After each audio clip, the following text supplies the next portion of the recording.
vamos a recordar en la última pregunta que nos quedamos en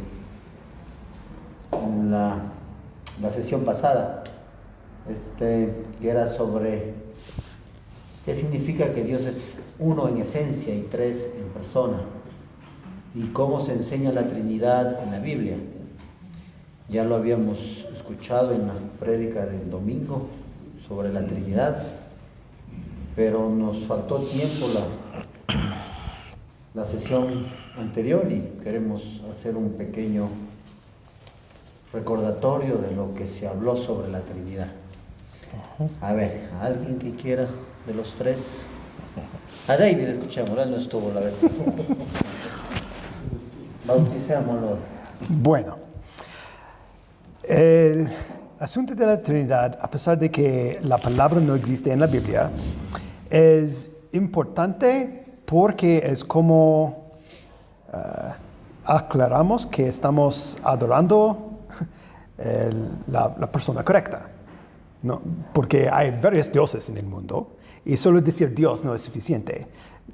Nosotros adoramos el Dios que es una Trinidad, es Padre, Hijo y Espíritu Santo.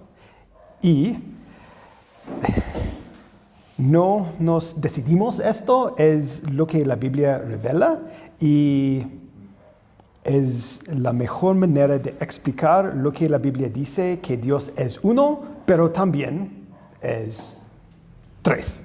Hay el Padre, Hijo, Espíritu Santo, y ellos no son completamente separados, no tenemos tres dioses, pero tampoco ellos son solo tres nombres para la misma cosa, digamos. Es esta tensión que necesitamos mantener porque es lo que la Biblia dice. Y no es tan sorprendente que un Dios, quien es más grande que nosotros en cualquier manera, sería un poquito inexplicable para sus criaturas, ¿no? Es como un insecto intentando describir a nosotros. Es pies gigantísimas y una voz como tronos allá. No, es un intento, pero entonces, una parte de la Trinidad, bueno, porque es la realidad, pero también es nuestra habilidad de entender un Dios así es limitada. Y para mí es bueno, es una pista que no estoy adorando algo de mi mente, o del mente de Pablo, o Moisés, porque Pablo y Moisés ni yo son capaces de inventar algo tan complicado, y será un intento intencional, sería ridículo de empezar, tenemos algo completamente inexplicable. Pero es la verdad y es como explicamos un Dios quien es superior que nosotros. Es importante entender acerca de esto de la Trinidad porque primero el conocimiento correcto acerca de este tema nos va a ayudar, como decía David, a saber lo que adoramos y a entender lo que estamos adorando, a Dios de la Biblia, al Dios verdadero. Ahora, comprender el concepto a profundidad, como decía David, es muy difícil, está por encima de nuestro entendimiento, aunque es un misterio, aunque es muy complicado, pero la Biblia nos da ciertos versículos claros, contundentes, como para nosotros tener esa base bíblica y entender acerca de la Trinidad. Hay algo que entender acerca de la Trinidad, y es que no son tres dioses, no, son tres personas, un solo Dios. contrarresta la Trinidad a muchas de las posiciones, a muchos de los pensamientos que pueden existir incluso, y eso conversábamos con los hermanos, con pensamientos que incluso son enseñados, ¿no? Y creo que muchos de nosotros en alguna ocasión caímos en esos grasos errores, en esas herejías de buena fe, creo que sí, pero que caímos de todas maneras en esas herejías, como el modalismo, el severianismo, que es, por ejemplo, pretender explicar a Dios de la forma como se explica el agua, ¿no? Que el agua está en tres estados, líquido, sólido y gaseoso, pero al final es un solo... Cosa. Una sola cosa, sí. Y la verdad es que no, la Biblia nos aclara y nos pone muy puntualmente que es Padre, es Hijo y es Espíritu Santo. Ninguno de los tres es mayor, ni es anterior, ni es más antiguo el uno del otro, no, los tres existen desde el principio. Por ejemplo, con el agua, el problema es que el agua no existe en los tres modos al mismo tiempo. Puede ser agua o hielo o vapor, no a la misma vez. Y tenemos un Dios que es Padre, Hijo y Espíritu Santo a la misma vez, no uno reemplazando al otro por un momento y después alguien más. Exacto. Entonces, como les decía, esto rompe ese pensamiento que incluso se ha colado en muchas iglesias cristianas, es enseñado de esa forma, y la verdad es que no es así. La Biblia nos aclara que son tres personas distintas conformando un Dios en esencia. Y la palabra es clara, mira, nos dice en Deuteronomio 6, capítulo 6, versículo 4, si alguien lo puede buscar y nos ayuda leyendo.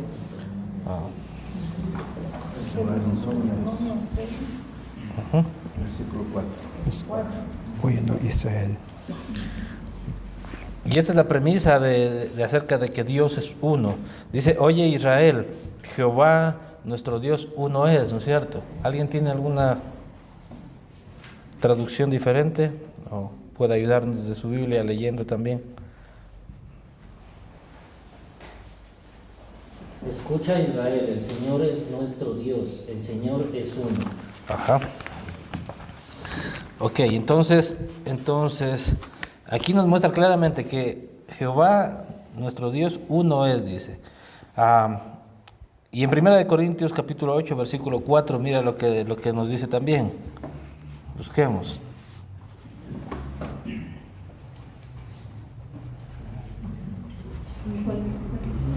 Claro, sí, ayúdanos. 1 de Corintios 8:4. Este es importante para demostrar que no es solo un pensamiento del Antiguo Testamento de los judíos, es algo que los apóstoles quedan con este pensamiento incluso después de la resurrección de Jesús.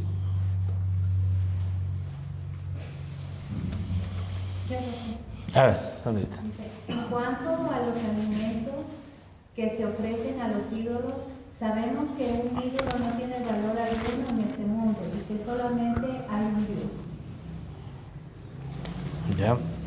Entonces, ahora, ¿cómo son reveladas las tres personas como Dios?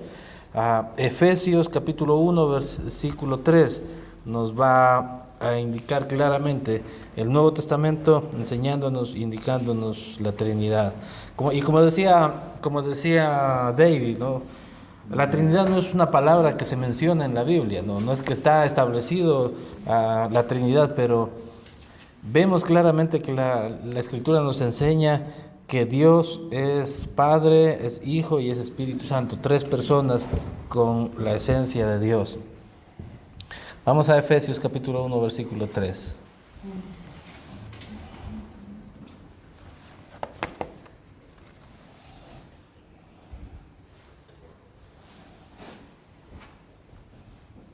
Alguien que nos ayude a leer, por favor.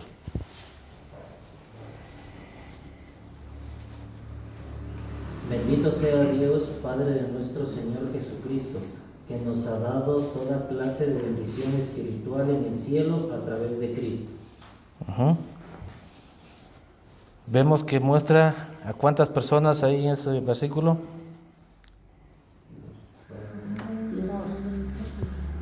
Dos, ¿no? Está mostrando a dos personas. Padre, dice, de nuestro Señor Jesucristo. El Padre y el Hijo está mostrándose. Entonces se muestra el Padre y el Hijo. Ahora, se muestra el Dios el Padre. Ahora, el Dios el Hijo. Vamos a Juan capítulo 1, versículo 1. Es importante que entendamos esto y que de alguna forma nos grabemos estos conceptos para saber la diferenciación, porque más adelante les voy a explicar algo importante con respecto a esto. Juan capítulo 1, versículo 1. Dice, les escribimos acerca de lo que siempre ha existido. Lo hemos oído, lo hemos visto. No, perdón, Juan capítulo 1, versículo 1. Puede ser primera de Juan. Yo estoy en primera de Juan. Sí. El otro. En el principio era el verbo, y el verbo era con Dios, y el verbo era Dios. Era Dios, exacto. El verbo era Dios. La traducción de esta palabra es el logos. Y como decía yo el domingo en la enseñanza, el logos es la palabra de Dios por la cual fue creadas todas las cosas. Es nuestro Señor Jesucristo. Entonces, en el principio dice, o sea, y aquí nos muestra también lo que les decía, que ninguno es antes ni es después. No es que el Hijo es creado después del Padre, no. Todos subsisten en igualdad, con los mismos atributos y son Dios. Y también versículo 2 allá dice, Él estaba con Dios en el principio. Tenemos el verbo era Dios, estaba con Dios. Allá tenemos dos dioses, Dios al lado de Dios. Pero también podemos ir a Juan capítulo 20, versículo 28.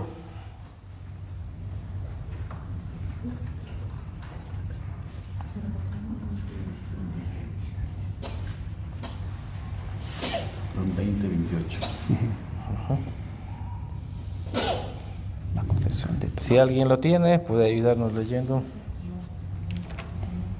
Entonces Tomás respondió y le dijo, Señor mío y Dios mío. Entonces, Para clarificar, este no es solo una eyaculación, como Dios mío. Él está diciendo, tú eres mi Dios. dos veces reafirma Sí. la condición de Dios, ¿de cuál? Del Señor Jesucristo. Entonces, estamos claros con Dios el Padre, estamos claros con Dios el Hijo, ahora Dios el Espíritu Santo. Ananías, en Hechos capítulo 5, versículos 3 y 4, alguien que nos ayude a leer. 5, 3, 4. Hechos capítulo 5, versículos 3 y 4.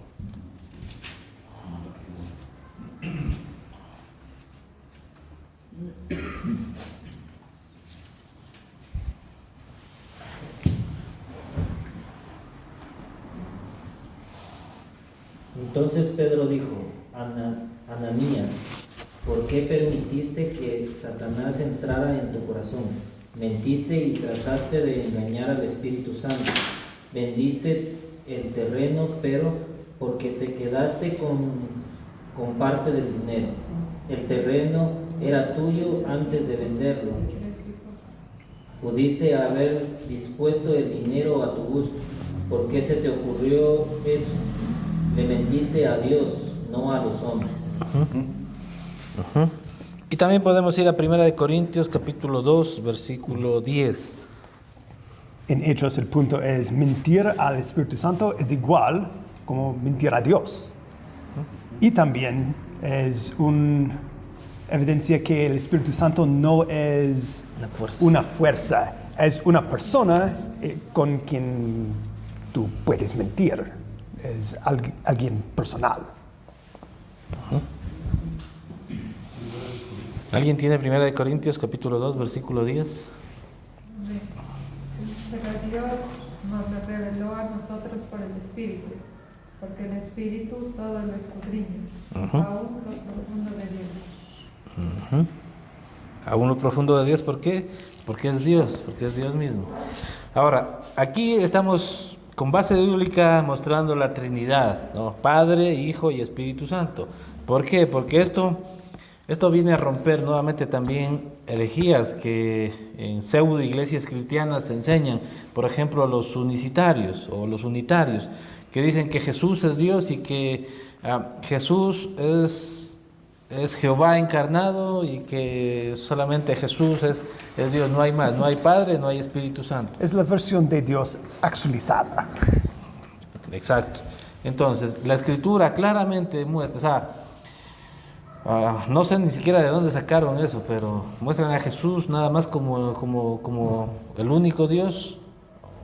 No hay más, no hay Padre, no hay Espíritu Santo, y le enseñan de tal forma, así que dejan de lado las expresiones de nuestro Señor Jesucristo cuando Él mismo dice y ora por sus discípulos. Recuerdan que Él dice, y yo oro para que ellos sean uno, así como tú y yo somos uno, ¿no? Esas son las palabras del Señor Jesucristo. Ahora, vemos el Espíritu Santo y el Señor Jesucristo mismo dice en Juan, dice, es necesario que yo me vaya, ¿no? Pero os enviaré el Consolador, el Espíritu de verdad. Ahora, esto rompe también a esta corriente herética de los testigos de Jehová, y tenemos que ser claros en decir, porque ellos tienen o piensan que el Espíritu Santo es una fuerza, ¿no? Es una fuerza como una electricidad, y el pastor Juan Diego también lo enseñaba, y es como que entra en tu cuerpo y te causa ciertos movimientos y ciertas cosas que la verdad no es así. El Espíritu Santo nuevamente es Dios, es una persona, ¿no? Que está con nosotros aquí en la tierra, ¿ya? Entonces, esto rompe todas estas corrientes, pero también este conocimiento acerca de la Trinidad nos enseña esto, queridos hermanos. Nos enseña a que a la hora incluso de dirigirnos a Dios lo hagamos con entendimiento. A la hora de orar a Dios lo hagamos con entendimiento. No sé si ustedes se han encontrado en esta dicotomía o en esta paradoja muchas veces cuando estamos orando, y creo que todos lo hemos cometido, todos hemos caído en aquello. Empezamos orando al Padre que estás en los cielos, y empezamos luego dándole gracias al Padre por haber ido a la cruz, y luego empezamos a dar gracias al Padre así, cruzadamente, ¿no? Cuando claramente la Escritura nos muestra que el Padre es el Padre, el Señor Jesucristo es el Hijo, y Él fue el que fue a la cruz. No fue el Padre, fue el Señor Jesucristo el que fue a la cruz. Entonces, esto nos ayuda a aclarar incluso la forma en cómo oramos, como algo tan importante y tan fundamental en nuestras vidas cristianas, ¿no? Para no terminar orándole al Padre por una cosa y terminar metiéndolo en algo que el Padre no hizo, pero que a la final nosotros, como pensamos que es Dios, ¿no? Que es Dios y que Dios es, hay una mezcla de todo, entonces terminamos orando también, gracias Padre por ir a la cruz y darnos salvación. No, es el Señor Jesucristo el que fue a la cruz, murió. Recuerden, Él, la Escritura nos enseña que Él dejó su deidad y tomó forma de siervo. No escatimó el ser igual a Dios, sino que tomó forma de siervo y sufrió a muerte, y a muerte de cruz, para que con esa muerte haya redención para nuestras vidas, restitución, salvación. Y hay una parte donde los tres actúan juntos. Si nosotros vamos a Mateo 28, 19, ahí podemos ver cómo los tres están juntos allí. ¿Qué dice Mateo 28, 19?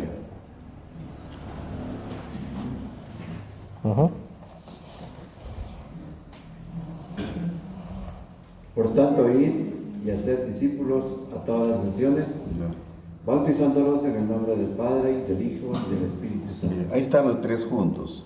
Otro, 2 Corintios 13, 14. Todas estas bases son para uno sostener en qué es lo que creemos nosotros. 2 Corintios 13, 14. La gracia del Señor Jesucristo, el amor de Dios y la comunión del Espíritu Santo sean con todos nosotros. En eso creemos. La gracia de nuestro Señor Jesucristo, el amor del Padre y la comunión del Espíritu Santo esté siempre con nosotros. Entonces, eso es nuestra fe. O sea, cuando tenemos claro nosotros lo que hace Dios Padre, Dios Hijo y Dios Espíritu Santo, podemos adorar verdaderamente.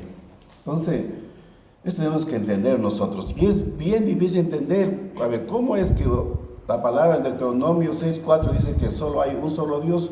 ¿Y cómo estamos hablando de tres dioses? Es bien difícil, hasta se nos rompe la cabeza por entender esto. Pero bíblicamente nos enseña que que tanto el Padre, el Hijo y el Espíritu Santo son un solo Dios. Ahora, si nosotros nos tomamos como una aplicación práctica, ya podemos decir lo siguiente: es el Padre quien nos escoge a nosotros. Es el Padre quien nos escoge y le da al Hijo. Entonces, el Padre nos escoge para salvación. El Hijo, ¿qué hace? Nos redime, ¿ya? Y el Espíritu Santo nos vivifica. Esa es la obra completa del Dios que tenemos. No es Jesús quien nos escoge, es el Padre. Por eso yo hablaba hace 15 días, o hace 8 días, hablaba de los predestinados. ¿Quién predestinó? Pues Dios el Padre, para la salvación. Entonces, eso es la fe, es la doctrina bíblica que debemos de creer nosotros. Entonces no estamos hablando solamente del Padre, ni tampoco solo del Hijo, ni tampoco solo del Espíritu Santo, porque hay personas que creen, dicen, no, en el Antiguo Testamento era Dios Padre. Después vino Jesús, ahora es Dios Hijo. Ahora, como ya se fue Jesús al cielo, entonces solo quedó el Espíritu Santo. Sí. Muchos creen que solo el Dios que ahora tenemos es el Espíritu Santo. No es así. Sí, el Dios del Antiguo Testamento era muy enojado y con Jesucristo recibimos gracia. Ahora solo es el Espíritu Santo que es más chévere que los otros. No es cierto. No podemos poner una persona de la Trinidad en contra del otro. Ellos trabajan distintamente, pero siempre juntos. Felipe, ¿puedes repetir? El Padre nos escoge para la salvación. Yeah. ¿Qué dijo?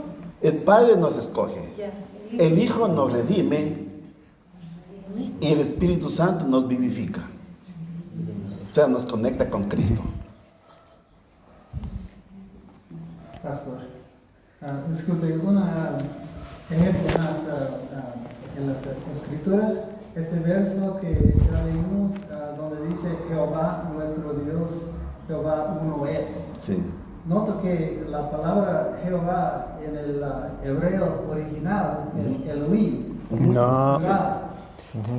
Pues Dios se refiere a sí mismo en plural. Aquí en Génesis 1:26 dice, hagamos al hombre a nuestra imagen. Otra vez en capítulo 13, Génesis, verso 22, dice que aquí el hombre es como uno de nosotros. ¿Por qué me refiere a Dios a sí mismo? Es verdad, pero es verdad.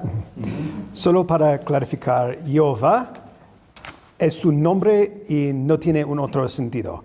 Elohim sí, es Dios, pero es plural. Y es usado para Dios, el Dios verdadero o cualquier otro Dios del Antiguo Testamento también. Puede servir como un plural de majestad, digamos, o un plural porque Dios es Trino. Trino, ¿no? Trino. Bueno. Trino, queridos David. Mi vocabulario español no es tan bueno como mi vocabulario teológico.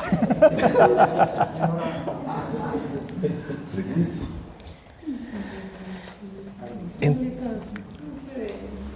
poco de confusión. El Padre, ¿cuál es el que muere? El Hijo. El Hijo, el Señor Jesucristo. Lo dijo el pastor Ángel. Debemos tener claro que el Padre nos escoge, ¿ya? El Padre es el que nos lleva al Hijo. El Hijo es el que fue a la cruz, murió en la cruz, cumplió toda la obra redentora. Más adelante vamos a hablar un poco acerca del pacto y del Evangelio. Vamos a entender un poquito más, pero es el Señor Jesucristo el que va a la cruz y muere por nosotros, en sustitución de nosotros, por nuestros pecados. Pero es el Espíritu Santo el que nos vivifica. Entonces, podemos ver en la obra redentora, en la obra de salvación, podemos ver en acción a los tres, al Dios verdadero. Podemos ver en acción a Dios, a las tres personas, al Padre, escogiéndonos y llevándonos a Jesús, que va y recibe el castigo por nuestros pecados, y al Espíritu Santo vivificando nuestras vidas para salvación. Entonces, Dios es trino. Tal vez Juan 10, 27 y 28 dice, y 29, 27 hasta 29 dice, mis ovejas oyen mi voz y las conozco y ellas me siguen. Yo les doy vida eterna y nunca perecerán, ni nadie podrá arrebatármelas de la mano. Mi Padre, que me las ha dado, es más grande que todos, y de la mano del Padre nadie las puede arrebatar. El Padre y yo somos uno. Entonces, y esto nos tiene que entender, nos tiene que ayudar a entender que cuando escuchemos formulaciones, postulados, y hoy está muy de moda los unicitarios, o los unitarios, como quieran llamarles, ¿dónde dejan este versículo claro, palabras de Jesús diciendo, mi Padre y yo uno somos? En Juan, también en Juan 1, primera de Juan, capítulo 2, versículo 22, dice, ¿quién es el mentiroso? Sino el que niega que Jesús es el Cristo. Este es el anticristo, el que niega al Padre y al Hijo. Cualquiera que niegue a uno de los dos, el Espíritu de verdad no está en él. ¿Alguna duda tienen sobre el Espíritu, sobre la Trinidad? Primera de Juan 2, 22. Pues ya está claro. Tres personas eternas, distintas pero iguales en poder y gloria. Y no estamos diciendo que nosotros entendemos todo tampoco. Yo enseñé clases de Dios y la Trinidad y el examen era un examen oral al final. Y una parte era que ellos necesitaron explicar a mí quién es Dios y cómo explica la Trinidad. Ellos necesitaron decir la verdad y cállense. Porque si ellos continuaron de explicar más, esto es cuando nos caemos en errores. Ok, David. ¿Alguien? Pero pienso que, Dios es infinito, somos nosotros finitos. ¿Cómo puede entender el finito, el infinito? Una vez que yo puedo explicar y entender todo sobre Dios como infinito, inmediatamente es demasiado pequeño para guiar mi vida. Es un misterio que acepto por fe. Exactamente. Es por fe porque Dios mismo nos lleva a creer en esto. Nuestra mente es muy limitada, pero al ser limitada creo que Dios mismo se encargó de, a través de la Escritura, porque lo reconocemos como la palabra de Dios, de hacerse o darse a conocer de esta forma. Dios el Padre, Dios el Hijo y Dios el Espíritu Santo, que es un gran misterio, sí, lo es. Nos faltaría muchísimo para hablar de cada uno de ellos, de sus atributos, de su poder, y entender sería otro reto más, pero lo que la Biblia nos enseña, creo que en fe nosotros debemos aceptarlo como la verdad, y eso debe afectar incluso nuestra vida y cómo nos comportamos y cómo, como dije, cómo oramos, incluso cómo pensamos, ¿ya? Porque a veces hay muchos predicadores y son muy buenos para en homilética enseñar, y dejan, wow, dicen algunos cuando escuchan herejías, y utilizando versículos y manipulación pueden enseñarte muchas cosas o tratar de meterte una herejía si tú no tienes claro el concepto de la Trinidad. O sea, no es que adoramos tres dioses, y es algo que tenemos que tener mucho cuidado, no es que adoramos tres dioses, no, adoramos a un solo Dios que subsiste en tres personas, Padre, Hijo y Espíritu Santo. ¿Alguien tiene alguna duda? Continuamos con la siguiente pregunta. El Padre nos escoge, el Hijo nos redime y el Espíritu nos vivifica. Ahí están los tres. Bueno, la siguiente pregunta viene sobre la fe. Y la palabra de Dios nos habla que la fe es la certeza de lo que se espera. También dice que la fe viene por el oír y el oír la palabra de Dios. Y también dice que por gracia somos salvos, pero ¿por qué? Mediante la fe. Esa es la palabra de Dios para nosotros. Pero ahora la pregunta es, ¿Jesús tuvo fe durante su vida terrenal? ¿Ustedes qué piensan? ¿Jesús tuvo fe durante su vida terrenal? Si Él es Dios, ¿por qué habría de tener fe? ¿Qué piensan? Buena pregunta, a ver. Bueno, A ver, Angelito. Pastor Ángel. no se olviden, cuando Jesús vino a la tierra, ¿cómo vino? ¿Como Dios o como hombre? Ya, Como los dos. ya. Él vino como un hombre a salvarnos, pero nunca perdió su divinidad de que era Dios. Él era 100% hombre y 100% Dios. Pero como hombre, él necesitaba tener fe, ¿ya?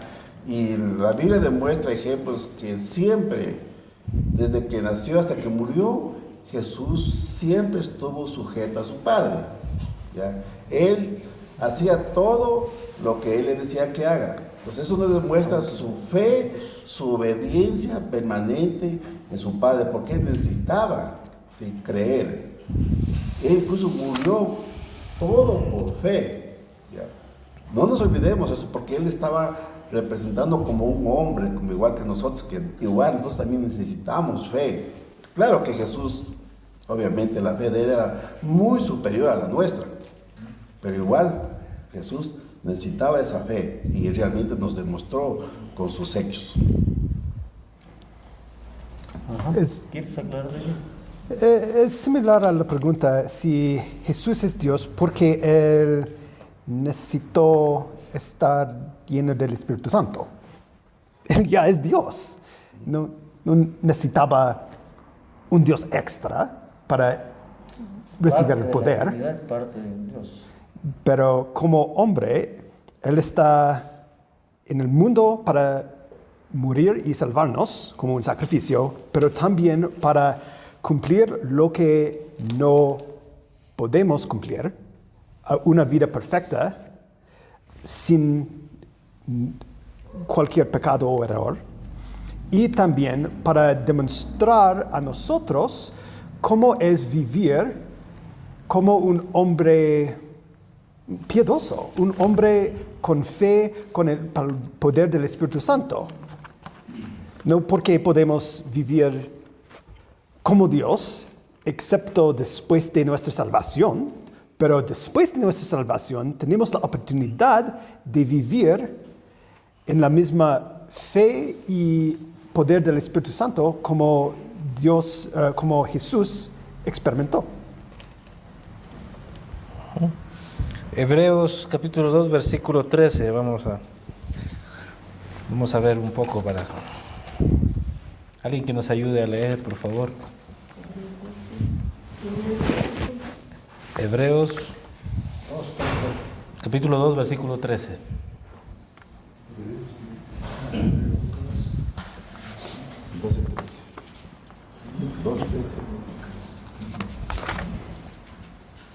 Y en otra parte, yo confiaré en Él. Y una vez más, aquí estoy con los hijos que Dios me dio. Capítulo de Hebreos, capítulo 5, versículo 8 también. Vamos a leer Hebreos capítulo 5, versículo 8.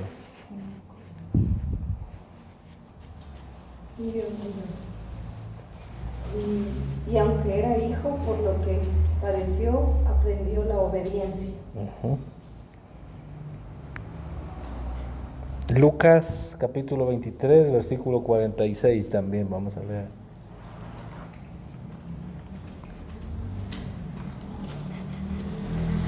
Si ustedes piensan que la Trinidad es complicada, la naturaleza de Jesús es más. Porque Él es Dios y hombre y los dos trabajan juntos, pero no pueden ser mezclados ni separados y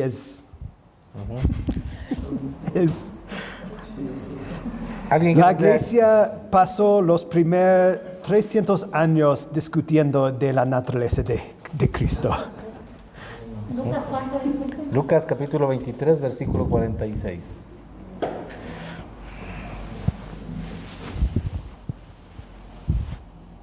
Y dando un fuerte grito, Jesús dijo: Padre, te entrego mi espíritu. Después de decir eso, murió. Ujú.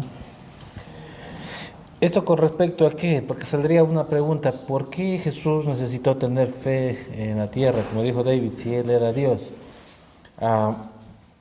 Para enseñarnos a nosotros obediencia, para enseñarnos a nosotros confianza, cómo es poner confianza en Dios, cómo es creer en Dios. Esa es la enseñanza de por qué Jesús tuvo que tener fe en esta tierra, porque Él nos muestra el camino.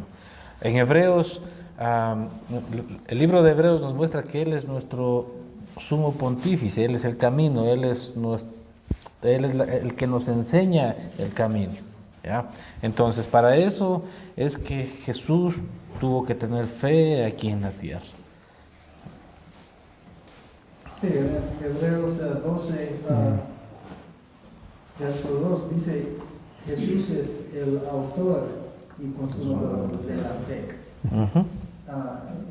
Quiere decir que ¿cómo puede él ser autor de la fe si no tenía fe? Exacto. Y consumador, dice, consumador de que, o sea, él la cumplió y la consumó perfectamente. O sea, vino a mostrarle al hombre que sí pudo, sí se podía, no que la naturaleza humana, adámica, es la que cayó. Jesús vino a restaurar y restituir eso. Jesús vino a enseñar la fe. Y es lo que nosotros debemos de creer siempre. Yo sé que no podemos entender todo, pero sí podemos creer. ¿Y cómo lo podemos creer? Por fe. Entonces, por medio de Jesús.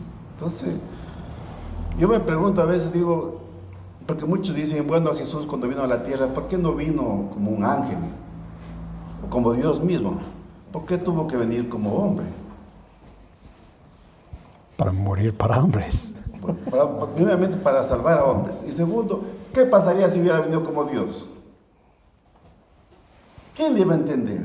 Si ni como hombre le entendemos todo. O sea, tenía que venir como hombre para que nosotros también le entendamos como hombres. El libro de Hebreos nos dice que Él es un sumo sacerdote que entiende nuestras pasiones y debilidades. Él no es desconocido de aquellas, Él entiende. Esto nos lleva, o nos debe dar tranquilidad en entender incluso el punto de la salvación, porque no depende de nuestras obras, porque la obediencia de Cristo, la fe de Cristo, que fue perfecta, ahora nos es imputada por el sacrificio de Él en la cruz. Entonces, nuestra fe es perfeccionada no por nosotros, nuestra fe es perfeccionada por Cristo Jesús, porque Él la cumplió, Él la consumó, Él la terminó.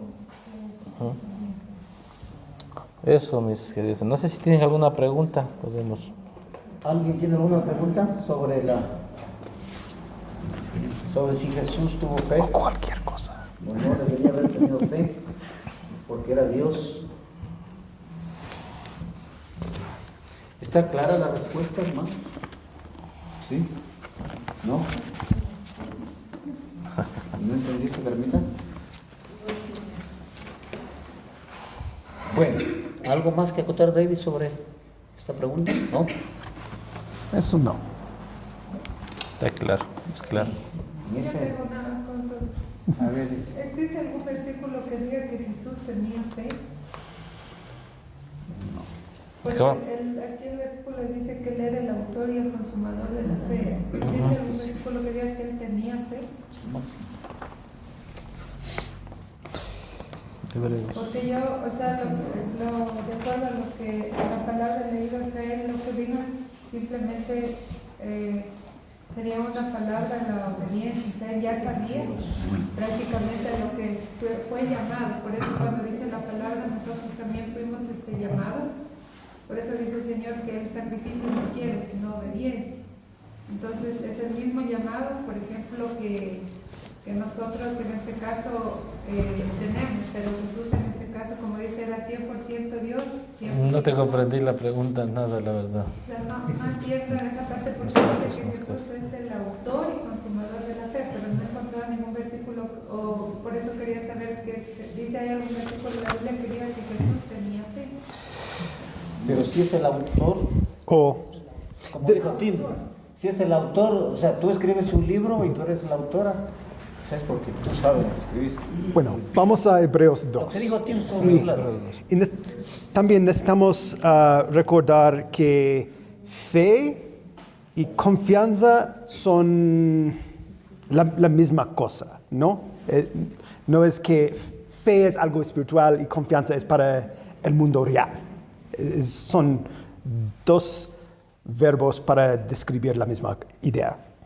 Y en Hebreos 2 es la versículo ya que leemos. Hebreos 2:11 dice, 2:11 dice, tanto el que santifica como los que son santificados tienen un mismo origen, por lo cual Jesús no se avergüenza de llamarlos hermanos. Cuando dice, esto son lo que tenemos en versículos 12 y 13, son citas del Antiguo Testamento, pero el autor de Hebreos está debajo de la revelación del Espíritu Santo, poniéndolos en la boca de Jesús. Jesús está diciendo, proclamaré tu nombre a mis hermanos, en medio de la congregación te alabaré. En otra parte dice, yo confiaré en Él. Es decir, Jesús está confiando en Él como nuestro representante y nuestro ejemplo en frente de cualquier audiencia. Bueno, en realidad no existe un versículo que diga que Jesús tenga fe, pero sí nos demuestra con su obediencia, que es lo que acaba de decir David, que es algo similar. ¿Ya? Pero incluso si ustedes dan cuenta, cuando Jesús estuvo a punto de morir, era tanto su confianza en el Padre que le dijo, Padre, en tus manos pongo, lo que dijo. Entonces, él tenía tanta fe en el Padre que le dijo todo eso. O en Getsemaní, cuando él dijo, haz tu voluntad, no la mía. Este es una expresión de confianza. No usa la palabra fe, pero estoy confiando a mí mismo, confiando mi vida en tus manos. Recuerden que el versículo que hablamos, que se habla acerca de la fe, dice, es la certeza de lo que se espera y la convicción de lo que no se ve. Ahora, probablemente tenemos muchas veces un concepto desdibujado de fe, ¿ya? Porque tengo fe en que voy a ganarme, no sé, la lotería, tengo fe en que en 10 años voy a tener mi casa. Es una fe en cosas materiales. Pero la fe de la que estamos hablando es la fe de la Biblia, es la confianza en Dios. ¿Ya? Y es una fe, si nuestra confianza es en voy a tener esa casa, es una fe muy, muy ligera. No es la confianza de la Biblia. La confianza de la Biblia es basada en Dios y su carácter y su comportamiento desde unos milenios. No, nuestro Dios es fiel. Podemos mostrar tantas ocasiones cuando Él era fiel en posiciones que parecía imposible. Entonces, para confiar en Él ahora no es solo un lance de la moneda. En el momento que Jesús va a la cruz, ¿por qué lo hace? Por fe. Confianza. Fe y confianza porque sabe que el Padre lo va a resucitar. Y hay algo que, mira, y la Biblia siempre nos aclara, y a veces por falta de lectura o de volver a leer es que no tenemos claro el panorama. Si leemos todo el capítulo 11 vamos a entender que, por ejemplo, por fe dice, entendemos haber sido constituido el universo por la palabra de Dios. Confiamos en que lo que prediqué el día domingo acerca de la creación del universo. Nosotros no somos ni científicos, si nos ponen delante una prueba de carbono 14 no la vamos a poder ni entender, pero creemos que Dios creó el universo. ¿Por qué? Por fe, ¿no es cierto? ¿Y qué es la fe? Entonces es confianza, es convicción de que Dios lo hizo y lo hizo como dice la Escritura. Por fe dice Abraham fue llamado a salir de Ur de los Caldeos y a una tierra que ni él conocía, ni entendía, ni sabía a dónde se iba a meter, pero confió en ¿quién? En Dios. Tuvo ¿qué?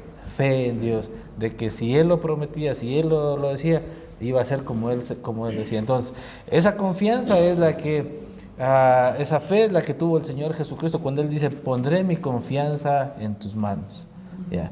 Por eso en Hebreos, él cumple, consuma la obra redentora en total confianza en su Padre, en Dios. Dice, por eso Jesús es el autor y consumador de la fe. Y ahí lo que dijo Tim es clarísimo. Él es el autor, ¿no? Él es el autor de todo. Imagínense, por su palabra fue creadas todas las cosas, nosotros, ¿ya? Y Él es el consumador de la fe. La cumplió tal y como debía cumplirse en nosotros, pero que nosotros no pudimos, así que tuvo que venir Él a cumplir aquello. ¿Ya? Entonces, la fe, sí, como decía David, confianza y fe son los sinónimos. ¿Alguna otra pregunta por ahí? Díganlo nomás con confianza, si no están claros, sobre la fe de Jesús. Que el verso 12 es muy claro de Hebreos. Y hay algo que debemos entender, ¿no es cierto? Y por eso decía, a lo mejor muchas veces tenemos desdibujado el concepto de fe. Recuerden que todos los que fueron salvos en el antiguo pacto fueron salvos porque tuvieron fe en un hecho que iba a ocurrir a futuro. Confiaban en Dios de que sí, iban a ser redimidos por un hecho que iba a ocurrir en el futuro, cuando iba a venir Jesucristo. Pero ahora nosotros, que estamos luego de que Jesús ha venido hace más de 2000 años, confiamos y tenemos fe en un hecho que ocurrió hace más de 2000 años atrás. ¿Ya? Entonces, es eso, es confianza en lo que Dios ha hecho. Ya no es otra cosa. Y lo que decía, o sea, es que a veces consideramos es que debo tener fe para ganarme, como dije, y eso es esa condición humanista, egocentrista de querer todo para mí. Entonces considero que aún este tipo de cosas que nos enseña la Biblia, como la fe, es que es para obtener algo para mi propio beneficio. No, es confianza en Dios. Fe no es una moneda espiritual. Exacto. Que podemos gastar en cualquier manera. Fe solo tiene valor en la base de nuestra fe. Si nuestra fe tiene un base en nosotros mismos, no tienen ningún valor. Si nuestra fe es basado en Dios y su carácter, sí. Es como un cheque, ¿no? Si te doy un cheque solo y tú me das un carro, significa que tú tienes una confianza que este no es solo un trozo de papel, tiene un valor porque yo tengo este dinero para respaldar el cheque. Por tanto, nosotros también, teniendo en derredor nuestro tan grande nube de testigos, despojémonos de todo peso y del pecado que nos asedia y corramos con paciencia la carrera. Y ahí viene, puesto los ojos en Jesús, el autor y consumador de la fe. ¿Está claro, hermanos? ¿No hay duda todavía? Sí. Estelita, a ver. Estelita, vamos ahí. Entiendo bíblicamente que la fe dice la certeza de lo que se espera, ¿no es cierto? Estoy segura yo que es lo que hizo el Señor Jesús por mí, ¿verdad? ¿Ya? Él murió por todos los pecados, dice, ya. Estoy segura, dice la certeza de lo que se espera, la convicción de lo que no se ve. No lo he visto yo a Jesús, pero sé que cuando yo muera, yo voy a estar y lo voy a ver a Él. Nos vamos a encontrar frente a frente. Ahí lo voy a encontrar. Esa es la fe bíblica. Pero no así que de pronto pienso alguna cosa, voy a tener por fe. No, la fe bíblica es esa la que yo he estudiado. En otras palabras, es confianza en el Señor, en el sacrificio que Él hizo por nosotros. Esa es la clave. El Evangelio, que Cristo murió por todos los pecados de nosotros. Por eso dice, por tanto, teniendo tan grande nube de testigos, y que dudemos, Pero dice que nosotros no vivimos por vista. Pues ¿por qué vivimos? Por fe. Y hay muchas cosas que no vamos a entender completamente. Ya algún día cuando estemos arriba a lo mejor tengamos más claridad. Pero ahora debemos tener toda la fe en Cristo Jesús.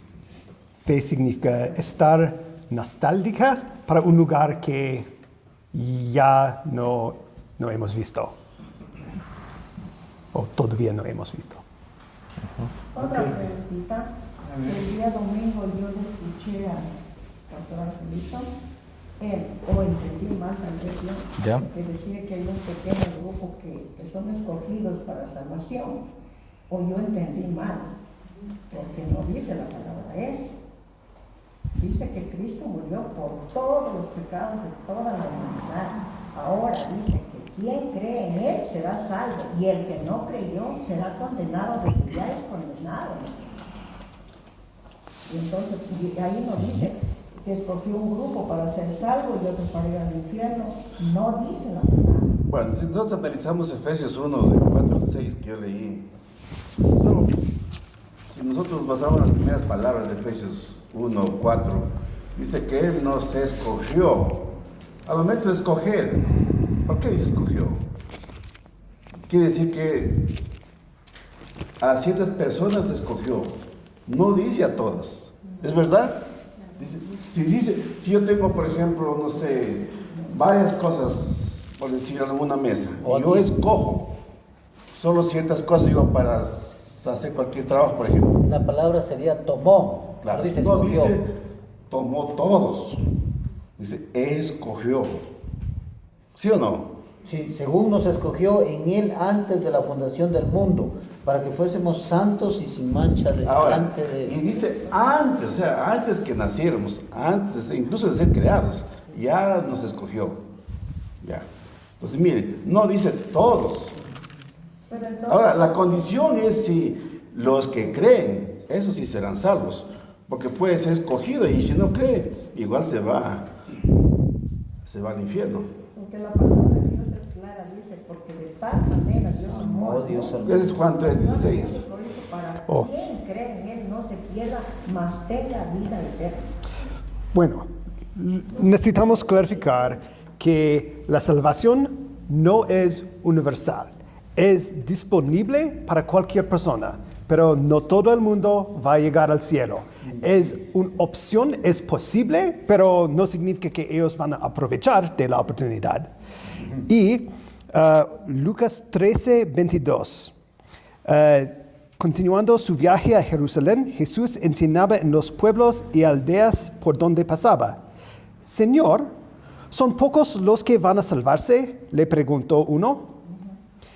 Esfuércense por entrar por la puerta estrecha, contestó, porque les digo que muchos tratarán de entrar y no podrán.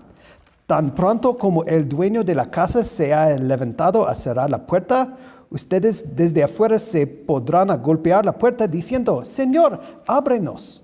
Pero él les contestará, no sé quiénes son ustedes. Entonces dirán, comimos y bebimos contigo y tú enseñaste en nuestras plazas. Pero él les contestará, les repito que no sé quiénes son ustedes. Apártense de mí, todos ustedes hacedores de injusticia. ¿Qué quiere decir ahí todo? La puerta es estrecha. No es posible para cualquier persona, pero está disponible, pero no es para... La fila para el cielo no es tan largo como queríamos. Lucas, ¿cuál? 13, 22 a 27. Ahí aplica lo que el pastor Ángel dice, escogió.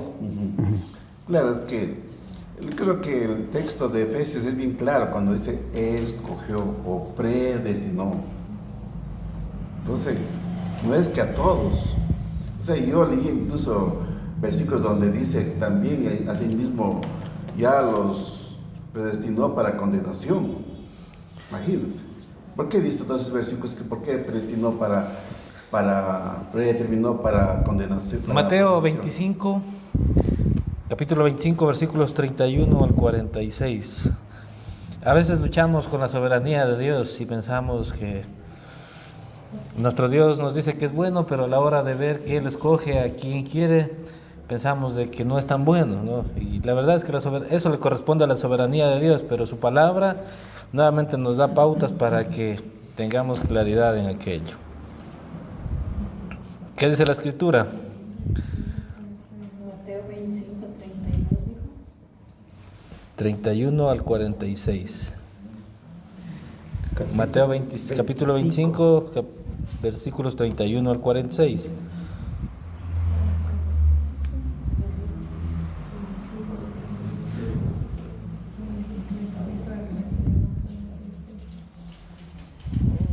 Y es Nuevo Testamento. Y ustedes, como dije, leen Efesios 1, 3, 1, 4, 5, 6. Incluso ahí dice que los predestinó para ser los hijos de Dios. ¿Qué significa? Está hablando de salvación. No todos los que creen, pero entonces... Ya. Yo sé que eso dice Juan. A ver, leamos Mateo 25, capítulo 31. Vamos a ver, leamos, por favor. Está bien, léele, Marcos. Dice, cuando venga el Hijo del Hombre con todos sus ángeles, vendrá con gran esplendor y se sentará en su grandioso trono. Entonces todas las naciones se reunirán en su presencia. El Hijo del Hombre los separará, así como un pastor separa sus ovejas de sus cabras. Él pondrá a las ovejas a su derecha y las cabras a su izquierda. Entonces el rey dirá a los que estén a su derecha, vengan ustedes, han sido bendecidos por mi Padre. Reciban el reino que ha sido preparado para ustedes desde el comienzo del mundo. Ya, está ahí nomás. ¿Qué dice que dirá en el 24? En el 34, perdón. Sí. Entonces el rey dirá a los que estén a su derecha, vengan ustedes, han sido bendecidos por mi Padre. ¿Por quién? Por el Padre. Nuevamente.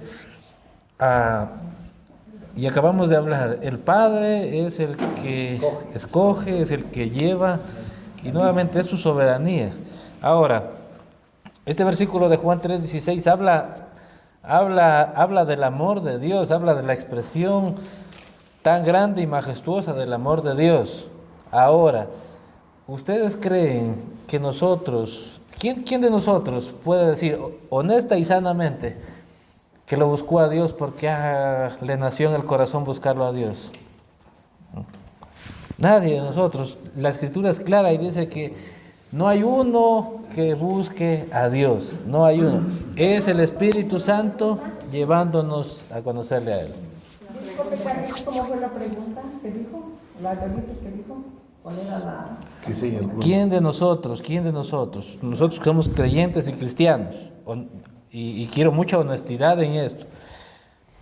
Un día dijo, voy a buscar de Dios así, pero, porque quiero entregarme a Él, quiero estar con Él. ¿No es cierto? No. Un día nos encontramos en una iglesia y nos encontramos escuchando su palabra y tocando nuestra vida, ¿qué es eso? Es el Espíritu de Dios tocando nuestro corazón, transformando nuestro corazón de piedra en un corazón de carne receptivo a la palabra de Dios. Entonces, hubo un punto en mi vida cuando yo pensé que estaba buscando Dios por mí mismo. Pero después de mi salvación, ahora yo puedo ver que incluso mi propia búsqueda para Dios anteriormente era impulsado por Dios de antemano. El texto es bien claro en Romanos 3:10. Dice, como está escrito, miren, dice, no hay justo ni aún uno. ¿Ya? No hay quien entienda. No hay quien busque a Dios. Todos se desviaron, a una se hicieron inútiles. No hay quien haga lo bueno, no hay ni siquiera uno. Miren, decir que nosotros decidimos creer, decidimos arrepentirnos, eso es vanagloriarnos. Porque todo eso es obra de Dios, eso le compete a Dios. Léelo. Entonces, a veces nosotros decimos, yo decidí buscar a Dios. No, la Biblia no miente. Y léelo, Anthony, al verso 40 y al 41 de Mateo mismo. Entonces el rey le responderá, les digo la verdad, cada vez que ustedes hicieron algo por mis hermanos más humildes, también lo hicieron por mí. Luego les dirá a los que estén a su izquierda, aléjense de mí, malditos. Váyanse al fuego eterno que está preparado para el diablo y sus ángeles. Entonces convengamos en algo. Sabemos que va a haber un juicio, sabemos que va a haber gente que va a ir al cielo y gente que va a ir al infierno. Ahora, este también es un misterio grande de entender y de resolver, que se tiene que recibir en fe nuevamente, ¿ya? Porque siempre estamos, y como les decía, estamos luchando con la soberanía de Dios, con lo que Él hace, es su plan. Él ha provisto de todo. O sea, ¿quiénes somos nosotros para cuestionarle? La Escritura es clara. Ahora, y yo hablando con el pastor Ángel muy respecto de este tema, es que nosotros pensamos de que Dios, como es bueno, tiene que salvarse todo el mundo. Y la Escritura es clara, dice que no se va a salvar todo el mundo. Ahora, habrán muchas personas, y eso lo digo muy claro, que nosotros incluso a lo mejor partamos de este mundo y digamos, no, este va a ir para condenación eterna. Que nuevamente le corresponderá solo a la soberanía de Dios saber si va a salvación o a perdición. Pero que de alguna forma nos sorprenderemos cuando estemos en la presencia del Señor, ¿ya? En medio de esa soberanía está el que estaba crucificado al lado de Jesús, que no fue bautizado, no recibió nada de lo que nosotros recibimos, pero en la soberanía de Dios decidió salvarnos. A pesar de que la Biblia dice que podemos saber si somos salvos o no, es posible, no es un misterio, no es tal vez sí, tal vez no, es posible de saber. Jesús dice varias veces que habrá tantas personas sorprendidas con los resultados, que los que pensaran que eran suficientemente buenos o sus hechos religiosos eran suficientes o lo que sea. Habrá muchas personas sorprendidas. Entonces no queremos causar dudas en las mentes de creyentes porque es posible saber, pero sería cruel no causar dudas en las personas que son muy contentas y están en el camino al infierno. ¿Está claro, Estelita? ¿No? ¿Está clara tu pregunta? Ahora. Bien lo que dice, por ejemplo, personas que, como dice, que van a estar muy contentos, pero sí, va a haber, pero no han creído en el Evangelio, ellos serán condenados. Exactamente. Nuevamente, ¿cuál nos lleva a creer en Jesucristo? ¿Nuestros propios yo o el Espíritu Santo? Ahí está la respuesta. Es que no es natural del ser humano. Estelita. Cuando rebajamos el nivel teológico a decir que el ser humano es el que tiene que creer, primero, ninguno de los seres humanos busca a Dios. Están deleitándose en su pecado, están deleitándose en la vida del mundo. Entonces, si no es por Dios que va y de la mano los coge y los saca del mundo y los lleva y los presenta a Dios y encima les hace creer que es la fe, es el vehículo que Dios mismo provee al hombre para que cree en el Señor Jesucristo, no es salvo. Entonces, lo que nos lleva a entender es la predestinación, la soberanía de Dios, la autoridad y la voluntad de Dios puesta en efecto en la vida de un hombre que Él mismo ha llamado a ser salvo. Entonces la salvación no depende de nosotros, depende de Dios. Ahora, nosotros nos arrepentimos y creemos, sí. ¿Pero por qué? Porque Dios pone en nosotros el querer y el hacer. Entonces, ¿es obra de qué? De Dios mismo. Él pone en nosotros. Por eso digo, la salvación depende de Él, no de nosotros. Uno no puede decir, es que yo creí. Y es verdad, sí creemos, pero es obra de Dios, a Él le compete. Es más, Él sabe verdaderamente si vamos a salvarnos o no. Y incluso sabe cuántos se van a salvar. Una preguntita, no una pregunta, sino algo que hace un momento usted estaba hablando de que Dios nos ha escogido. Hay un versículo que habla, dice, de muchos son llamados y pocos escogidos, sí. Entonces, ¿se relaciona a eso también? Claro. La oportunidad está abierta para todos. No está, cuando decimos que solo los elegidos son elegidos, no estamos diciendo, bueno, somos mejores que otros, para nada, ni que, este es muy exclusiva. Es abierta para cualquier persona. La manera en que sabemos si alguien es escogido o no es cómo ellos reaccionan al Evangelio, para ver la obra del Espíritu Santo en su vida o no. Max, ¿tenías una pregunta? Sí, pero, o sea, lo que pasa es que, digamos, si Dios ya nos predestinó, ya sabía los que van a salvarse, ¿para qué envió a Jesús a morir en esa cruz? Porque la palabra de Él dice que el que en Él cree no es condenado. Entonces, digamos, Él vino a morir, entonces de gana. O sea, la pregunta es esa, digamos, porque a mí me causa curiosidad, de verdad. ¿Para qué vino, digamos, Jesús a morir?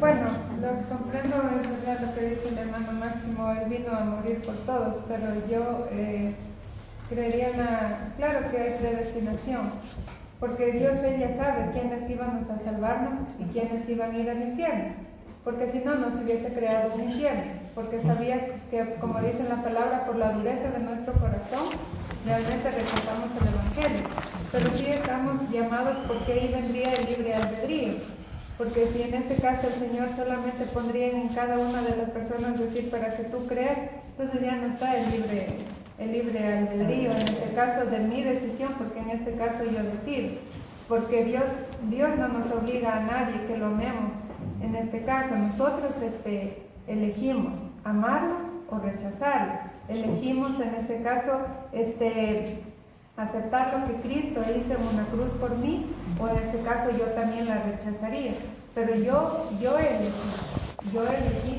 porque en este caso no podríamos olvidar que nosotros somos creados, o sea, somos creación de Dios, porque Él nos creó a todos, independientemente de que haya esta diferencia. ¿Cuándo somos llamados, hechos hijos o adoptados? Como dice por Él, Padre, cuando nosotros hemos aceptado, en este caso, lo que nuestro Señor Jesucristo hizo, porque nosotros no podríamos cumplir, llegar al nivel de santidad que Jesucristo la tiene, lo que Él hizo, el sacrificio por nosotros. Y justamente en Romanos 10, 14 en adelante dice, ¿cómo pues invocarán aquel en el cual no han creído? ¿Y cómo creerán en aquel de quien no han oído? ¿Sí? ¿Y cómo oirán sin haber quien les predique? ¿Cómo van a creer? A eso nosotros hemos sido llamados. Y dice, ¿y cómo predicarán si no fueren enviados? ¿Sí? Como está escrito, dice, cuán hermosos son los pies de los que anuncian la paz, de los que anuncian las buenas nuevas, dice. Mas no todos obedecieron el Evangelio. Aquí está, todos, no todos van a obedecer. Pues Isaías dice, Señor, ¿quién ha creído a nuestro anuncio? Así que la fe es por el oír. Entonces la persona tiene que oír la palabra del Señor. Y el oír por la palabra de Dios. Pero digo, ¿no han oído? Antes bien, por toda la tierra ha salido la voz de ellos y hasta los fines de la tierra sus palabras. ¿Ya? Entonces, en este caso a eso nosotros somos llamados, los que hemos creído en el Evangelio de la palabra del Señor, a predicar el Evangelio, porque la persona, y muchas personas creo nos hemos encontrado que ellos desconocen prácticamente del Evangelio, de la palabra del Señor. Creen en la existencia de un Dios, pero más no lo conocen. Entonces, si nosotros no predicamos el verdadero Evangelio, ¿cómo las personas pueden en este caso conocer? ¿Cómo puede llegar el arrepentimiento y esa transformación? Entonces ahí, porque dice, ¿qué dice la palabra? Dice que la palabra de Dios es viva y eficaz, más penetrante que espada de doble filo, que penetra, dice, hacia el alma y el espíritu. Entonces, cuando la persona escucha la palabra del Señor, ahí es cuando viene a orar. Pero la persona es en este caso la que elige, en este caso, ¿qué camino toma? Si elige Absolutamente erróneo. La primera vez que Dios da libertad al hombre en el Edén, vemos a Adán diciéndole, puedes comer de todo el huerto, pero de ese árbol no comas, porque el día que comas ciertamente morirás. ¿Qué eligió el hombre? Desobedeció y se rebeló en contra de Dios. ¿Trayendo qué? Trayendo una naturaleza pecaminosa al ser humano, a la humanidad, y una rebelación en contra de Dios total y abierta. Y llevando no solamente rebeldía, sino que esclavitud a la naturaleza humana. Entonces, entiendo su punto, Karina, pero decir que nosotros escogemos es como decir que a nosotros nos ha dejado en nuestras manos el hecho de decidir si queremos ser salvos o no queremos ser salvos. Y eso es algo erróneo, porque sí, estamos llamados a predicar. ¿Por qué? Porque eso es lo que Dios estableció como su plan de salvación. Es parte del plan de salvación, pero no le ha dejado al hombre. ¿Por qué? Porque el hombre no puede o ya no puede escoger porque está perdido. ¿En qué? ¿Qué dice la Escritura? ¿En qué está perdido el hombre? En delitos y pecados. Es incapaz de levantar sus ojos a Dios y decir voy a escoger buscar a Dios. Entonces necesita, como dije, que el Espíritu Santo vaya y lo saque de esa condición y lo lleve a creer en Jesús. Bueno, tienes razón. Un error de depender demasiado en la predestinación es pensar, no necesitamos evangelizar. Es el asunto de Dios. Él va a elegir quien quiere y ya. Esto no es cierto. Hay responsabilidad humana para nosotros a evangelizar y a ellos a responder. Pero esta responsabilidad no niegue el poder de Dios, ni su soberanía anterior. Dios no estaba esperando, bueno, vamos a ver qué pasa o no. Él sabía desde el principio del mundo quién va a ser salvo y no. Y al otro lado, si pensamos, y una parte de este es nuestra experiencia. Por nuestra experiencia en ser salvo, puede ver como un acta nuestra. Yo estaba buscando a Dios y se vio así.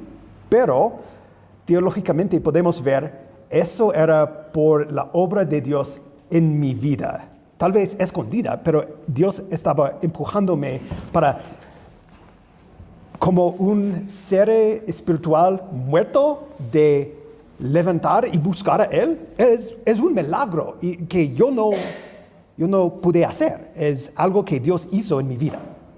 Sí, yo necesitaba responder y hacer, responder en fe y orar a Él pidiendo perdón, pero es una reacción en mi vida de la obra que Dios estaba haciendo. Y si basamos nuestra salvación en lo que nosotros hicimos o hacemos, este es un cimiento horrible. Si yo me salvó por mi fe y mis palabras, significaría que yo puedo sacarme de la salvación por mi fe, mis obras, mis palabras. Y no es cierto. Gracias a Dios no es cierto. No podemos caer en el fatalismo, decía. ¿Qué es el fatalismo? Es creer como ya Dios nos predestinó, entonces yo no hago nada. No, de ninguna manera. El evangelismo es el medio de la cual Dios salva a los que creen. Claro que sí. Ahora yo pregunto para reflexionar esto. Es verdad lo que dice nuestra hermana Karina. La palabra de Dios es poderosa, es viva y eficaz, que penetra como espada de doble filo. Sí. Si una persona predica a 10 el mismo mensaje, ¿cuántos creen y cuántos no creen? ¿Y por qué creen unos y por qué otros? ¿Se han preguntado eso? Una consulta para terminar con un interrogante. Sería que toda la creación estaríamos llamados en este caso a buscar a Dios, porque como dice la palabra, somos hechos a imagen y semejanza de Él.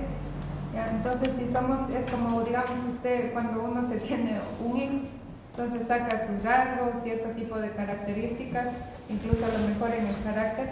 Si somos creación de Dios, toda la humanidad, no tendríamos no sé si estoy mal o bien, que eso es lo que me llama, porque internamente, si soy creación de Dios, hecho a imagen y semejanza de Él, en mí o en todos los seres humanos, ya mora ese sentir de venir a Él y buscar a Dios, pero lamentablemente ahí está la dureza del corazón.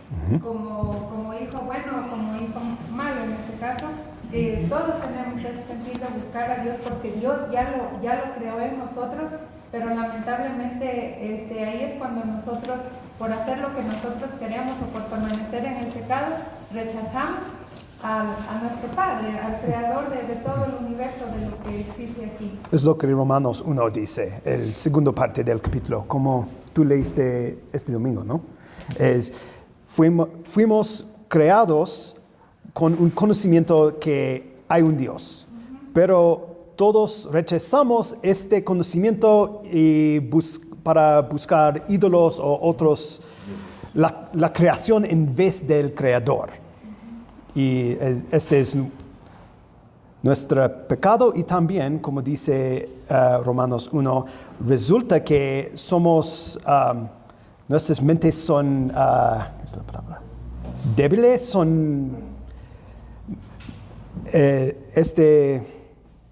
estorba todo. Ahora, esta doctrina de la predestinación no es una doctrina primaria, por si acaso. O sea, lo principal es, si creemos o no creemos en la predestinación, pero sí creemos que Jesucristo nos salva. ¿Sí o no? Somos salvos por creer en Cristo Jesús, no en predestinación. Claro, exacto. O sea, no es una doctrina primaria. Puede morir creyendo que no cree en la predestinación, pero si cree que Jesús lo salvó. Cree en Jesús, y si tú te has arrepentido, obviamente vas a ser salvo. No nos debe dar inseguridad, porque muchos dicen, es que yo no sé si soy predestinado o no. No, es más, esto nos debe dar más seguridad. ¿Cómo puedo saber si soy predestinado? Por los frutos. El Espíritu Santo vive. Claro, el mismo Espíritu nos conecta. O sea, no podemos estar, digamos, ahí diciendo, bueno, seré o no seré. Ya uno y Dios sabe si somos o no somos. Angelito, perdón, arrepentidos, o sea, ¿de qué? ¿Qué es de los pecados, de todo, de los pecados y por no creer también. Ahora, porque la palabra de Dios dice, clarito, dice que Jesús vino a morir por todos los pecados de toda la humanidad. Claro. Entonces, ¿de qué pecado ya me arrepiento? Eso le preguntaba yo a Carlitos. Dice, el único pecado que condena, dice la palabra de Dios, está en Juan 16:9. Dice que es la incredulidad. Ese es el único pecado. Es el pecado imperdonable que dice. Todos los pecados, los de hoy, de ayer y los que van a venir. Pero si yo me arrepiento cuando yo acepto a Cristo, ¿qué tengo que hacer? Sí, Señor, perdona porque no estaba creyendo en ti. Yo digo, me arrepiento de los vicios, de todo. A eso estoy refiriéndome, ¿ya? O sea, el momento que viene el Espíritu Santo por haber creído. Porque ahí lo que uno debe hacer es cambiar de manera de pensar. No es por lo que yo hago, es por lo que Él hizo. Entonces, ¿por qué dice la Biblia, no entrarán a la ley de los cielos los adúlteros, los hechiceros? Exactamente. Hasta que cree en el Evangelio, que Él ya murió por esos pecados. Entonces Él cambia de manera de pensar y ahí se arrepiente. No es por lo que Él hace, sino por lo que Cristo hizo por nosotros. Ahí es salvo cuando creyó con todo su corazón. Ahí es salvo. Eso yo lo que estoy estudiando. Si vimos quién es Cristo y dónde estamos, nos damos cuenta de que Cristo está perfecto y justo, el Hijo de Dios, y somos los hechizadores de malo con el diablo. Estamos en el equipo equivocado. El arrepentimiento o nuestra confesión es decir, quién yo era así. Yo no quiero ser así. Quiero entregar mi vida a Él para vivir conforme a su palabra en vez de mis propios deseos pecaminosos. Estamos confundiendo términos y posición dentro del plan de salvación. Una cosa es arrepentimiento y otra cosa es pago de pecados, ¿ya? Jesús vino a pagar nuestros pecados, claro que sí, todos y cada uno de ellos. Y yo siempre recalco cuando enseñamos acerca de este tema, ¿cuáles? ¿Los pasados? Sí, ¿no es cierto? ¿Los presentes? Sí. ¿Y los futuros? También. ¿No se arrepiente cuando hace algo malo y pide perdón? Es para cuando pero yo ya se puede decir, una mujer salvada por yo lo que creí. Entonces ahí sí, claro que entre el arrepentimiento de uno, se comete alguna cosa y uno en verdad, ahí sí se arrepiente. Pero para salvación es lo que yo lo que le dije antes, para salvación. Ya una persona que salva ya, el Espíritu Santo le redarguye cada cosa que hace. Porque si no fuera salvado, sigue haciendo lo que le da la gana y el Espíritu Santo no le redarguye. Menos mal que es una doctrina secundaria y no primaria. Y como dijo el pastor Ángel, hay un punto inflexible, hay un punto en el que si no estamos de acuerdo no seríamos hermanos. Es que Cristo es el que salva. Exacto. Si usted cree que Cristo es el que salva, no tenemos problema. Yo creo que Cristo es el que salva, no tenemos problema. No sé, disentimos en la forma en la que creemos cómo lo hace. No nos quita el hecho de ser hermanos. Pero, como dije, la Escritura a mí me muestra que Él ha hecho todo el plan de salvación. Claro. Incluso el hecho de llevarnos a arrepentir, Él mismo lo hace. Claro, la predestinación es un tema muy debatido dentro de la historia. O sea, hay diferentes posiciones. O sea, pero si creo o no creo, no es que ya no vamos a condenar. Yo digo, gracias a Dios es un tema secundario. Nos han enseñado por lo mismo que toda prédica o toda enseñanza tiene que ser el centro Cristo, y eso es todo. Yo no creo que hay muy bien. Sino que ahora entra esta palabra de predestinación, que para nosotros es nueva, y yo creo que ahí como que... Pero está en la Biblia. Yo no leí, por eso no puedo decir pues nada. Está en la Biblia, habla en Romanos, habla en Efesios. Sí, la palabra predestinado, pero no le hemos extendido, o sea, ver todo lo que contiene eso. Claro. Y ya lo que debemos entender es que no debemos llevarnos por el fatalismo que el pastor Ángel explicó. Es como decía, entonces si ya Dios sabía cuáles iban a ser los que iban a ser salvos, ¿para qué vino a morir Jesús? No, es que el otro extremo ya. Es que luchamos con algo, y luchamos todos, hermanos, con la soberanía de Dios. A veces nos sentamos en el sillón de juzgar, y estamos juzgando incluso a Dios. ¿Y por qué haces tú, Señor, esto? ¿Y por qué haces de esta forma? ¿Y por qué es su soberanía? Él lo hace como Él quiere. A nosotros se nos dio a conocer por su amor, por su gracia y por su misericordia, y nos ha salvado, sí, por amor. Pero la Biblia es lo suficientemente clara como para mostrarnos que su soberanía va a mostrar que en el juicio su justicia también será evidente. Mira, estoy para leer este versículo, que esto va a lo contrario. Dice, porque algunos hombres han entrado encubiertamente, los que desde antes habían sido destinados para condenación. ¿Ya? Hombres impíos que convierten en libertinaje la gracia de nuestro Dios y niegan a Dios el único soberano y a nuestro Señor Jesucristo. Judas 1:4. Miren. O sea, todo depende de Dios. Claro. La soberanía de Dios. Él decide qué hacer, a quién escoger, cómo hacerlo. Una pregunta. La salvación es un acto de Dios, no de nosotros. Correcto. Ya. Hasta nunca, digamos, esa es mi interrogante, no tengo respuesta. Nunca voy a saber yo en mi humanidad, Dios me escogerá por mis frutos que tengo. No. Cuando yo muera, ¿cómo decir? Jamás. Sí, Es su soberanía, es su amor, pero es su nadie gracia. va a saber. Nuevamente. Por Dios, yo quiero entender, yo no voy a saber si en su soberanía yo. No, es que La pregunta es por qué Dios eligió a mí en vez de una otra persona. Y pienso que la respuesta es no sabemos. Lo que cuando Dios eligió Israel, Él les dijo claramente, no es porque ustedes son superiores que nadie. De hecho, ustedes son inferiores que algunos. Y estoy eligiendo ustedes para demostrar mi gloria, no porque ustedes eran más dignos de mi atención que otros. Otra pregunta era que tú quieres saber si eres salva. Si yo voy a ser salva. No, la pregunta. No, yo le entendí. Y si usted quiere saber si cuando esté en la presencia de Dios se va a enterar de que fue salva por las obras, por el fruto de las obras que hizo. No, es la soberanía de Dios. Es la soberanía de Dios. Como dijo David, no lo sabemos. Pero hay algo que debemos entender para que nos traiga tranquilidad a nuestras vidas.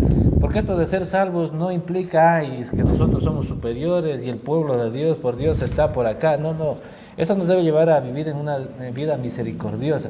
Porque Él se ha extendido a nosotros en misericordia. O sea, pudiendo o debiendo acabarnos, su misericordia se frenó y en lugar de darnos el pago por nuestros pecados, se mostró en gracia a nosotros, en gracia, algo que nosotros no merecíamos, ¿ya? No merecíamos. O sea, si hoy día tuviéramos que disentir, es que ninguno de nosotros mereció ser salvo, ninguno, ni por más que se haya ido al cisne caminando unas 200 veces descalzo, ni por más que no tome, no fume, no baile, o sea, nadie merece ser salvo, si no es por la pura gracia de Dios que Él nos ha hecho salvos. Es la gracia. Entonces, ahí entendemos que son los méritos de Él, es la obra, claro, no son obras las nuestras, pero es la obra de Jesús la que nos hace salvos. La obra de Jesús, su vida entregada en la cruz, ¿ya? Y es el Espíritu Santo nuevamente, ¿no? Y es la misericordia de Dios. El texto habla claro en Romanos 9:15-16, dice, pues a Moisés dice, tendré misericordia del que yo tenga misericordia. O sea, ¿de qué depende? De Dios. Y me compadeceré del que yo me compadezca. Ya. Más adelante dice, así que no depende del que quiere. O sea, yo no dependo si yo quiero ser salvo, no. ¿De qué depende? De Dios. Por eso dice, así que no depende del que quiere ni del que corre, sino de Dios que tiene misericordia. Todo depende de Dios. Todo. Ahora, para cerrar esto no debería llevarnos realmente a polémica. Nos debería llevar a tener primero paz, tranquilidad y agradecimiento a Dios. Segundo, nos debería llevar a orar fervientemente para que la misericordia y la gracia que nos alcanzó no solamente sea aquí, sino que se extienda incluso a aquellos que amamos, a aquellos que queremos, nuestra familia, nuestros amigos, y ahí se encaja el plan de salvación, porque hemos sido llamados a predicarles, porque en la soberanía de Dios no sabemos si el que consideramos que ese no se salva, pero por nada, le llegue el Evangelio y sea Dios llamando su vida a salvación. Y es su soberanía de Dios, eso le corresponde a Él. Pero debemos tener esta posición delante de Él.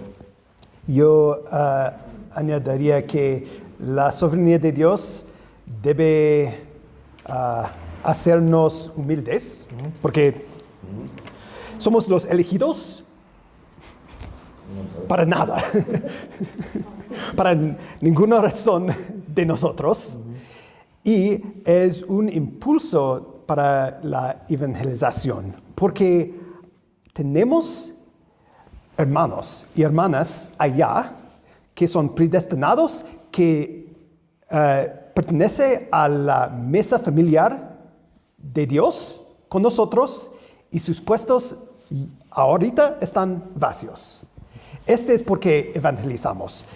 Sí es la obra de Dios y no a nosotros, pero podemos participar y estamos empujando en una puerta abierta. a la persona que Dios ya llamó. Va a llevar el mensaje de salvación a esas personas. Sí. Deberíamos ser agradecidos que Dios en su soberanía aún decidió incluirnos y decir, vayan y prediquen el Evangelio a toda criatura, por todo lugar. Que me parece como hacer un proyecto con tu niño. Yeah. Yo hago todo y el crédito nos llevamos los dos. Y Más o menos así es. él hace un gran desastre en el proceso y te toca limpiar eso también. Yo hago el desastre con Dios. La fe viene por el oír, ¿no? Esa es la palabra de Dios. Jesús no solo murió por nosotros, también vivió una vida de fe perfecta que nos es imputada.